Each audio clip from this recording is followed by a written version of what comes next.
ಭಾಗ್ಯ ಮತ್ತೆ ತಾಂಡವ್ ಮದುವೆ ಎಪಿಸೋಡ್ ಎಲ್ರು ನೋಡ್ತಾ ಇದ್ದೀರಾ. ಬಹಳನೇ ಟ್ವಿಸ್ಟ್ ಬರ್ತಾ ಇದೆ.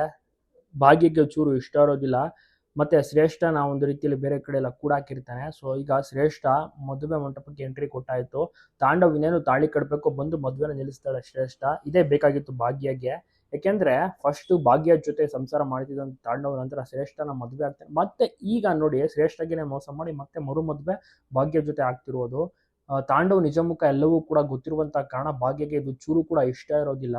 ಆದ್ರೂ ಕೂಡ ಹಿಂಸೆ ಮಾಡಿ ತಾಂಡವ್ ತಾಳಿ ಕಟ್ಟಕ್ಕೆ ಹೋಗ್ತಿರ್ತಾನೆ. ಒಂದು ಟೈಮಲ್ಲಿ ಶ್ರೇಷ್ಠ ಬಂದು ಮತ್ತೆ ಆದಿ ಕೂಡ ಬಂದು ಮದುವೆನ ಸಹ ನಿಲ್ಲಿಸ್ತಾರೆ. ಆಗ ಸರಿಯಾಗಿ ಶ್ರೇಷ್ಠ ಕೂಡ ತಾಂಡವ್ಗೆ ಬೈತಾ ಇರೋದು.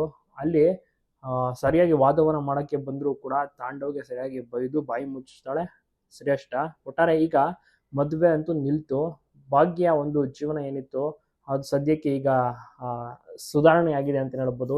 ತಾಂಡವ್ ಮತ್ತೆ ಭಾಗ್ಯ ಮದುವೆ ಆಗ್ಬಿಡುತ್ತೆ ಅನ್ನೋ ತುಂಬಾ ಜನ ಸಹ ಅನ್ಕೋತಾ ಇದ್ರು. ಬಟ್ ಅಲ್ಲಿ ಶ್ರೇಷ್ಠ ಬಂದು ಮದುವೆನ ನಿಲ್ಸಿದ್ದು ಒಳ್ಳೆ ಕೆಲಸ ಆಯ್ತು ಅಂತ ತುಂಬಾ ಜನರು ಸಹ ಹೇಳ್ತಾ ಇದ್ದಾರೆ. ನೀವು ಕೂಡ ನೋಡ್ತಾ ಇದ್ದೀರಾ ಭಾಗ್ಯಲಕ್ಷ್ಮಿ ಧಾರಾವಾಹಿ.